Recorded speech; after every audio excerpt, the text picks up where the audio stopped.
So you've made the move to the US. That's incredible. It's a huge, life-changing journey. But let's be real for a second.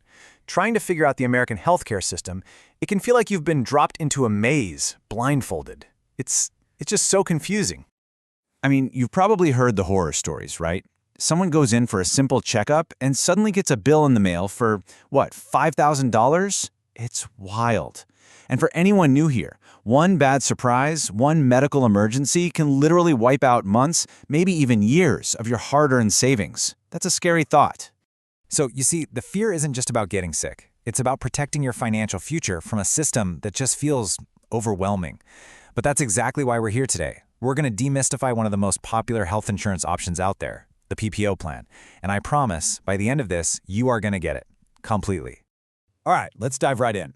But hey, before we do, if you want to keep getting these kinds of clear, simple guides, the stuff that actually saves you from major financial headaches while you're building your new life here, do me a favor and hit that subscribe button. We're building a community here dedicated to making sure one confusing bill doesn't derail your entire American dream. So here's what you're going to walk away with. You'll know exactly how PPO plans work. You'll get the real-world pros and cons, especially for someone new to the country. And, most importantly, you'll know about the hidden costs to watch out for. We're going to get you that clarity and that confidence starting right now. Okay, so to make this super simple, we're going to break it all down using what I call the 4 pillars of a PPO. Just think of it like a simple blueprint. It's going to make everything crystal clear. So, pillar number 1. What even is a PPO? Well, the name stands for Preferred Provider Organization. Honestly, the easiest way to think about it is this. It's a health plan that has a special network, kind of like a club of doctors and hospitals that they have a deal with. If you use the doctors in their club, you pay less. Simple as that. And this right here is what makes a PPO so special. It's all about what I call the freedom factor. First off, there are no gatekeepers. What does that mean? It means you don't need a referral, you don't need a permission slip from your main doctor to go see a specialist. Then there's this choice. You can go in-network to see doctors in the plans club and pay less.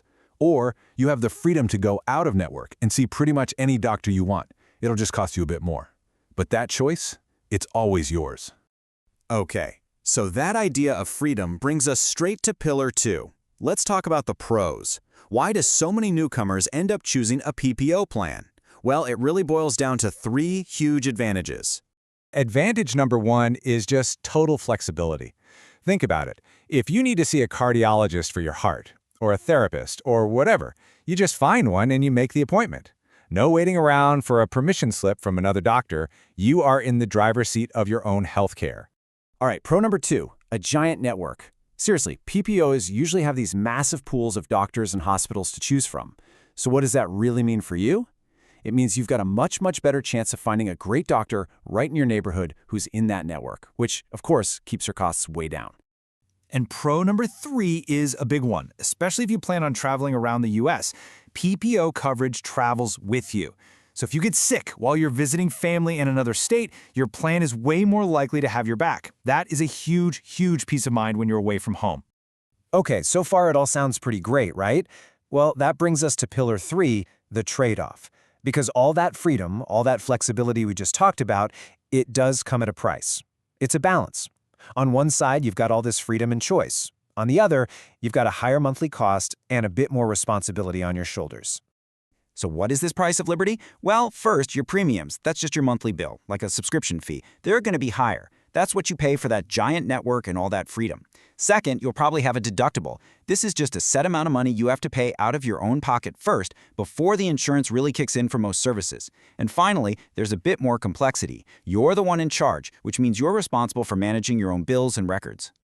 And that leads us perfectly to our 4th and final pillar, the actual financial mechanics. Okay, listen up, because understanding these next few terms is absolutely crucial.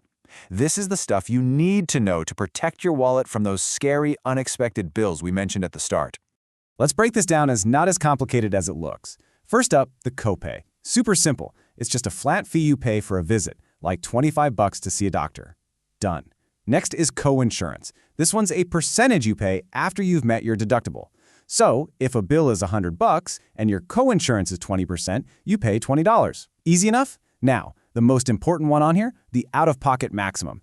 Think of this as your financial safety net for the year. It is the absolute most you will pay for covered healthcare in a single year.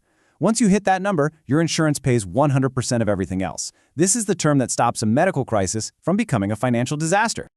Okay, let's just pause for a second. I know that was a lot of financial jargon, but are things starting to make a little more sense? Are you feeling a bit more confident? If this is clearing things up for you, do me a quick favor and hit that like button. It really helps other newcomers find this guide. Oh, and I'd love to know where everyone is on their journey. Let me know what city you moved to in the comments below. All right, so we've covered our 4 pillars. We have all the pieces of the puzzle now, so let's put it all together and answer the big question. Is a PPO the right choice for you? Let's make this super practical. Here's a simple checklist. A PPO is probably a great fit for you if, number 1, you have an existing condition and you know you're going to need to see specialists pretty often.